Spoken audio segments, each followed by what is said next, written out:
शुक्ल पक्ष की मोहिनी एकादशी का महात्म। धर्मराज युधिष्ठिर बोले कि हे कृष्ण, बैसाख माह के शुक्ल पक्ष की एकादशी का क्या नाम है तथा क्या कथा है, सो सब विस्तार पूर्वक कहिए। श्री कृष्ण भगवान बोले कि हे धर्मनंदन, मैं एक साथ कहता हूँ जिसको महर्षि वशिष्ठ जी ने श्री रामचंद्र जी से कही थी। महर्षि वशिष्ठ बोले, हे राम, आपके नाम का स्मरण मात्र से ही मनुष्य पवित्र हो जाता है, इसीलिए आपके यह प्रश्न लोकहित में अवश्य आएगा। बैसाख माह के शुक्ल पक्ष की जो एकादशी होती है उसका नाम मोहिनी है। इस एकादशी का व्रत करने से मनुष्य मोहजाल से छूट जाता है। अतः हे राम, इस एकादशी का व्रत दुखी मनुष्यों को अवश्य ही करना चाहिए।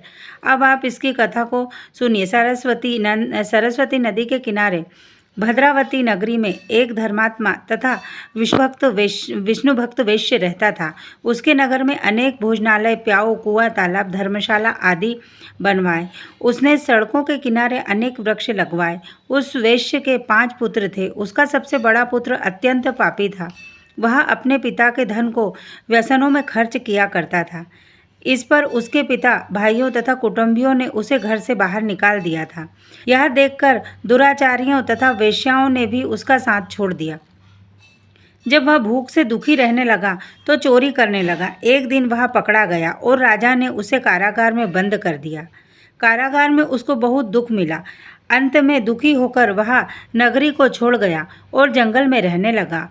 वह बहेलिया बन गया और धनुष बाण से पशु पक्षियों को मारकर खाने लगा। एक दिन वह पापी भूख और प्यास से व्याकुल हो खाने की खोज में निकल पड़ा और कौटिन्य ऋषि के आश्रम पर आ पहुंचा। इस समय वैशाख का महीना था। कौटिन्य ऋषि गंगा स्नान करने आए थे। उनके भीगे वस्त्रों के छींटे मात्र से इस पापी को कुछ सद्बुद्धि प्राप्त हुई। वह पापी मुनि के पास जाकर हाथ जोड़कर कहने लगा, हे मुनि, मैंने अपने जीवन में बहुत से पाप किए हैं। आप उन पापों से छूटने का कोई साधारण और बिना धन का उपाय बताइए। तब ऋषि बोले कि तू ध्यान देकर सुन। तू वैशाख माह के शुक्ल पक्ष की एकादशी का व्रत कर। इसका व्रत करने से तेरे समस्त पाप नष्ट हो जाएंगे। मुनि के वचनों को सुनकर वह बहुत खुश हुआ और मुनि की बतलाई हुई विधि के अनुसार उसने मोहिनी एकादशी का व्रत किया।